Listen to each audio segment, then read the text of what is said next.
Hi guys! Welcome back to my channel. It's me, Manay Kinita. And of course, for today's video, hello Oma! Kamao dyan nino, pag makakita ta ka ng, labi na ka ng sanay, gani ka ng bata pa ka na mamalit mo og ka ng mga inani, mga Happy Meal.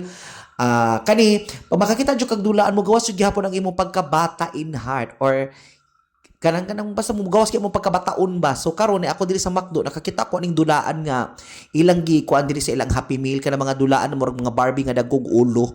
Oh, so karon na malit jud in town ta kay para syempre kabalo jud kano dili pwede nga dili nato ni mapalit kay kanang nangala ang imuhang bata nga kasing-kasing. So karon gi-unbox na ko ni sa inyo ha. Kay basi gustuhan po ninyo kay ang teams Happy Meal nila karon kay Friends. So mo nag mga klase-klase ng mga Barbie dal nga lain-lain mga characteristics. So duha lang sa atong napalit kay kabalo kagamay na tong budget. So arong gipalit si Sofia kaning murag blondie man ni siya. Ay abot si Sofia man ang pangalan na niya basta kanang ang iyang drama kay